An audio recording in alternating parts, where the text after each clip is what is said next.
இந்த வீடியோ பார்க்குறவங்க யாராச்சும் ரொம்ப கோவமாக்குறீங்க, எனக்கு என்ன பண்ணுறதே தெரியல, கத்தணும் போல இருக்கு யாரையாச்சும்னா, ஒரு சூப்பரான சீக்ரெட் சொல்கிறேன், நோட் பண்ணிக்கோங்க. என்னன்னு பார்த்தீங்கன்னா, உங்களுக்கு எப்போ கோவம் வருதோ, உங்களை எப்போ ட்ரிகர் பண்ணுதோ அந்த டைமில் ஜஸ்ட் உங்களோட மைண்டை வந்து காம் ஆக்குங்க.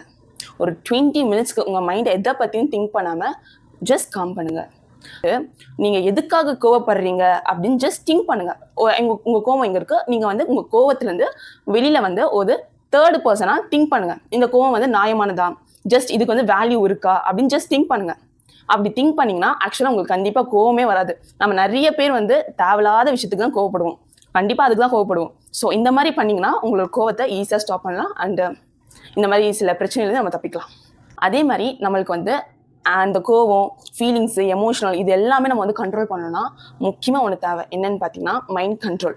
இந்த மைண்ட் கண்ட்ரோல் இருந்தால் மட்டும்தான் நம்ம எல்லாத்தையும் கண்ட்ரோல் பண்ண முடியுங்க. ஸோ இந்த மைண்ட் கண்ட்ரோலை பற்றி உங்களுக்கு தெரிஞ்சுக்கணும்னா மறக்காமல் கமெண்ட்டில் மைண்ட் கண்ட்ரோல் அப்படின்னு சொல்லி கமெண்ட் பண்ணுங்கள். உங்களுக்கு நான் மைண்ட் கண்ட்ரோல் பற்றி சொல்கிறேன். இந்த வீடியோ பிடிச்சிருந்தா மறக்காமல் லைக் பண்ணுங்கள், ஷேர் பண்ணுங்கள், சப்ஸ்கிரைப் பண்ணுங்கள். பாய். உங்கள் கோவமான ஃப்ரெண்ட்ஸ்க்கு ஷேர் பண்ணுங்கள். பாய்.